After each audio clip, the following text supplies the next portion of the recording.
Hi, welcome to my channel. My name is Davinci. I am a video content creator, documentary filmmaker. I run a video production business here in Antwerp. Today I want to make a very quick, short, hopefully short video about my thoughts on the Canon C200 from a perspective of owning a C70 as well, right? So this video also is inspired by a lot of posts I see on Facebook of people selling their C200 for the C70 or most times the red Komodo. I want to also start by saying what I feel about the C200 and what it does best. For me, I feel like the C200 does everything you want it to do with some few limitations. And mind you, every limitations this camera poses to you, like every other system out there, has a solution, right? So first of all, if you don't have a very good system, and if you want to shoot 8-bit codecs, then you don't need the C200. It's not for you. Funny enough is that the 8-bits from the C200, to my opinion, I feel like one of the best 8-bits you can get out there. I've used Fuji, I've used Panasonic, I've used Sony as well too. Well, I've not owned the Sony, but I've shot on Sony, and I will tell you the 8-bit from C200 is absolutely fantastic. It is usable, but for me, I feel like if you're shooting 8-bits on the C200, you're doing yourself a disservice, and you can probably sell it to buy like cheaper, smaller, more compact cameras out there. If you don't have a very good system to handle the 12-bit RAW from the C200, that is the C-RAW lights, the cinema RAW lights, you shouldn't get that camera. Do not get it. It's not for you. It's very tasking. The RAW codec isn't the best compared to Red or Blackmagic. I feel like you need a very strong system to handle this. If not, you need to transcode and all those things, which I really don't like. For me personally, I like to just work straight out of my cards or my memory space. That being said, I have a console built PC that's able to handle this footage on Davinci Resolve.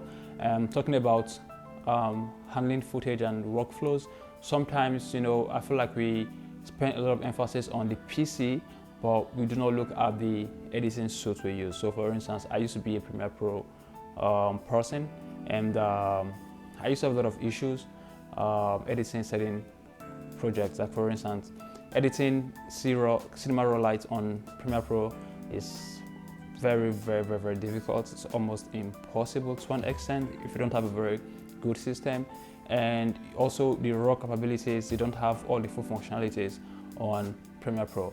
But now if you switch to Davinci Resolve and you get a Pro version, which I have, it's a different workflow entirely. So when it comes to editing workflow, I feel like the standard or the quality of your PC or your editing system, be it Mac or anything, isn't only the considering factor. You should also think about the editing suite, being the software itself. What do I like comparing the C200 to C70? Not really comparing again, but just what I like on the C70 or the C200 is, or why did I decide to buy the C70? It's one, I wanted the slow motion, the 120 frames.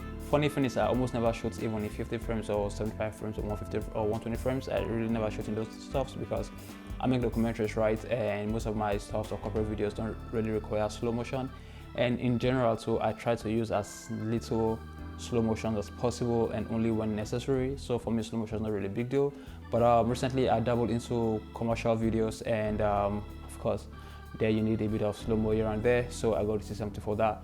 I also got the C70 because of this size. I'm going to fly this on a gimbal. I have the Xeon Clean 3S Pro kit, which is super heavy on its own. When you pair that with the C200, I swear to God, it needs to like really work out. If not, it gets really heavy and it can be really tiring. So I got the C70 for two reasons. One, the compact factor, and two, the fact that I'm able to get more slow-mo out of it. Aside that, frankly speaking, I would have gotten a second C200. You know, so the C70 is a good camera. The C200 is a good camera as well too. If I'm to choose between the C70's image and the C200 image, comparing the best of the best, that is, I'm comparing the highest quality I can get from the C70 with the 12-bit RAW from the C200, hands down, I would choose the 12-bit RAW from the C200. There's something about it. It looks like a film camera. It looks like a cinema camera. I don't use the word cinematic because I feel like that word has been abused so much and we do not really know what cinematic means anymore. I'm not talking about black bars or some funny heavy color grade. Just the look and the detail the C200 gives to you. I feel like, to be honest with you, it's one of the best images you can get out there.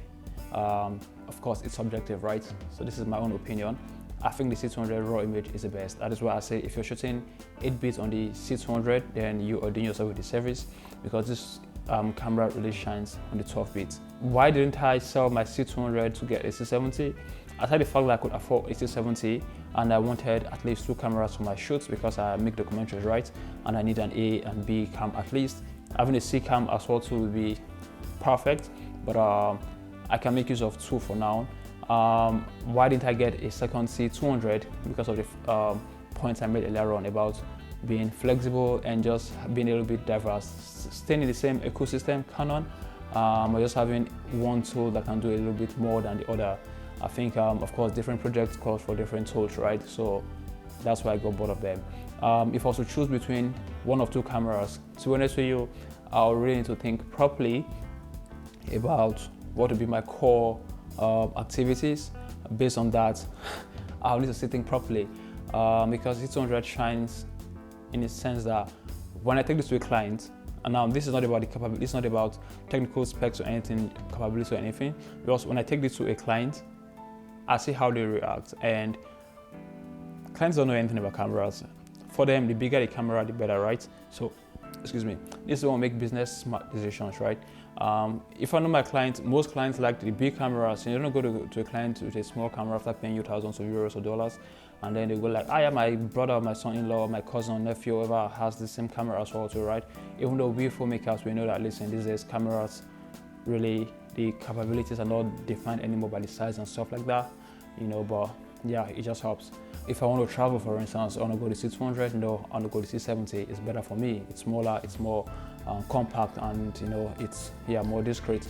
If I'm going to shoot a documentary in certain locations where I don't want it to be so obvious, if I don't want to put a big camera with transmitter, V-mount, and all those things like I have my C200, if I don't want to put that in front of my subject to intimidate them, the C70 is perfect, you know. So my point is that these cameras have their uses, and at the end of the day, it depends on what you want, and you need to really sit down and think about what is it you'll be doing.